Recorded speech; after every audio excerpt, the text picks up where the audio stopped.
I want to talk about the Natural Resources Management Act that is coming before us. This is a great example of what the Senate can accomplish when we come together on a bipartisan basis to get things done. Although we certainly have disagreements on energy and climate policy, a broad bipartisan consensus supports strengthening and expanding conservation programs like the Land and Water Conservation Fund, better known as LWCF, a program whose transformative impact is felt in every state in the country. Over the past 50 years, the LWCS has provided nearly $250 million in funding for Hawaii to protect some of our most cherished public spaces, including Hawaii Volcanoes National Park, Hanalei National Wildlife Refuge, and the Alakahakai National Historic Trail. LWCF funding has also gone toward protecting state and private forests, as well as efforts to protect our native species and watersheds.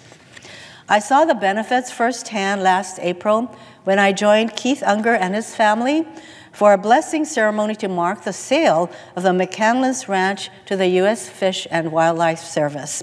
Financed through the LWCF, the $22 million purchase significantly expanded the Hakalau Forest National Wildlife Refuge on Hawaii Island. After a slow 45-minute ascent up the slopes of Mauna Loa, I saw a beautiful property that the McCandless family had faithfully stewarded over 6 generations and 100 years. According to Keith, the property's forests, quoting him, represents some of the most intact and pristine native forests in the state and provide habitat to many of Hawaii's unique flora and fauna, end quote. During the time I spent with Keith and his family, their passion for the land and the plant and animal species that call it home was quite evident. Keith shared his family's efforts to conserve and rehabilitate the alala, the critically endangered Hawaiian crow. The McCandless Ranch was the last place the alala was seen in the wild. In the late 1990s, the McCandless Ranch entered into a conservation partnership with the Fish and Wildlife Service to protect the alala. And when Keith decided to sell the portion of his land years ago, he wanted to find what he called, quoting him, a like-minded buyer, someone who would continue our legacy of conservation and well-managed forests. This was easier said than done. The majority of our buyer prospects were loggers or developers, end quote. Keith and McCandless Ranch began talking with the Fish and Wildlife Service about selling a portion of their property to add to the National Wildlife Refuge. Through his past experience working with the agency, he knew that their conservation philosophy aligned with theirs. The Fish and Wildlife Service began seeking money to acquire the property in 2011 and made it their top priority for acquisition in the Pacific region for fiscal years 2013 through 2015. Funding to acquire the McCandless Ranch became possible because of the collaborative work to develop the state of Hawaii's Island Program Forests at Risk proposal.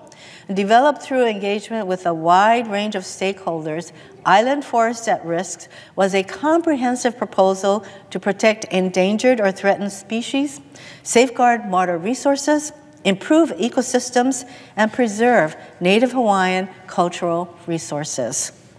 This proposal included a number of land acquisitions to add to existing national parks and wildlife refuges in Hawaii, including the McCandless Ranch addition to Hakalau.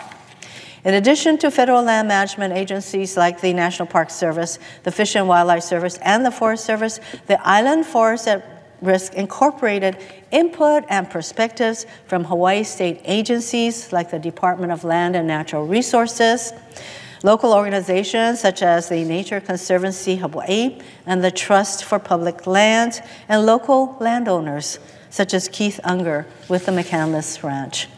Beginning in fiscal year 2016, after many meetings between myself and the principals overseeing the LWCF proposals, Hawaii's land acquisition within Island Forests at Risk began to receive federal funding.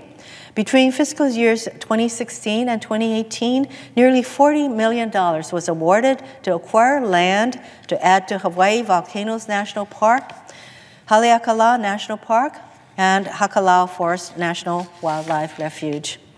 In addition to facilitating the purchase of land, such as the McCandless Ranch, the LWCF also funds the Fish and Wildlife Service's Cooperative Endangered Species Conservation Fund.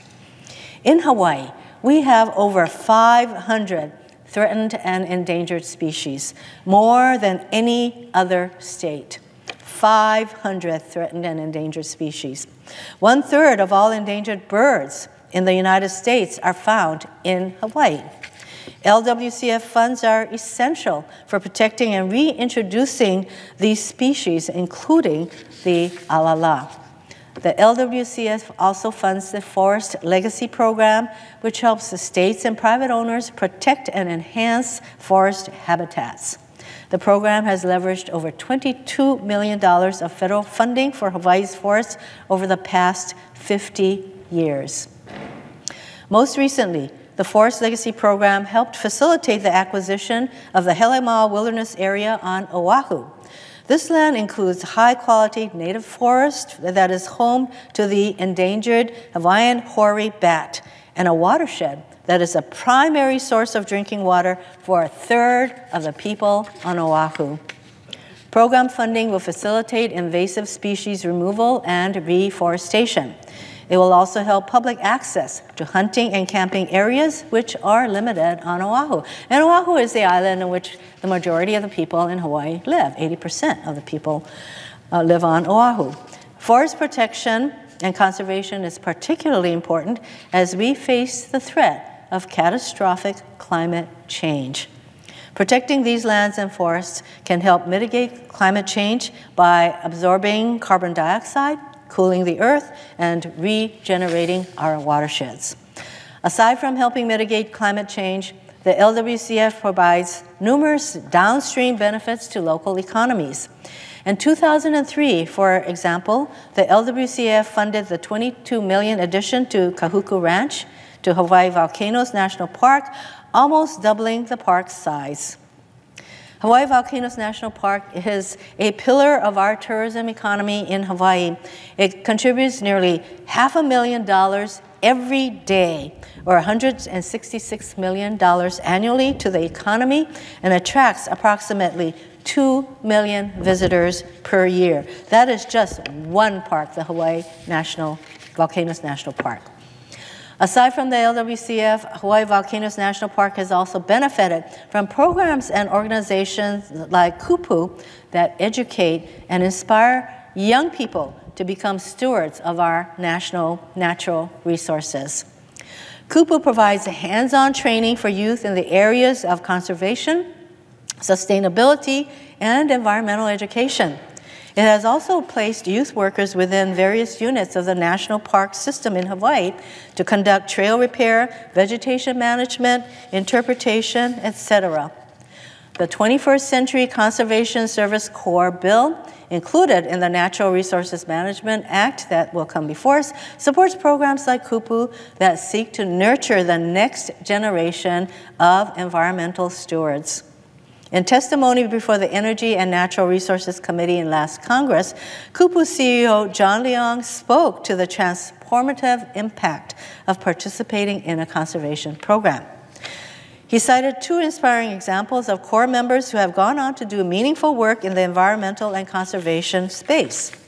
He shared the story of John Brito from Molokai, who was awarded the White House Champion of Change Award in the years following his participation in Kupu programming, who has since chosen a career in conservation. Another Kupu Corps participant, Justine Espirito, recently helped to launch Honolulu's popular and revolutionary Biki Bike Share. More adults in Hawaii and across the country will have their own transformative experiences if we pass this legislation. The Natural Resources Management Act also includes legislation Senators Murkowski, Cantwell, and I passed last Congress to improve our country's capacity to monitor and respond to volcanic activity across the country. Last year, the Hawaii Volcano Observatory, HVO, was instrumental in studying and responding to the 3-month-long eruption of Kilauea on the Big Island. The eruption devastated a number of communities, destroying more than 700 homes and displacing thousands of people, including United States Geological Survey staff and scientists who operated out of the HVO facility in Hawaii Volcanoes National Park. Over the coming months and years, impacted homes, farms, and even the observatory will need to be rebuilt. At the same time, it will be critically important to have the most updated monitoring and communications technology to alert and protect impacted communities from future events. Our legislation will unify and connect the Hawaii Volcano Observatory with the other 4 observatories across the country into one national volcano early warning system. It will also create a Volcano Watch office that will operate 24 hours a day, 7 days a week, to provide continuous situational awareness of all active volcanoes in the United States and its territories, including Kilauea and Mauna Loa volcanoes on Hawaii Island. Our legislation will also create a grant program for the research and development of emerging technologies for volcano monitoring. Mr. President, during yesterday's cloture vote, the Natural Resources Management Act earned the support of 99 out of 100 senators. I don't know what happened to that lone senator, but we need to bring that person in. I am eager to vote on its final passage as soon as possible. Mr. President, I yield the floor.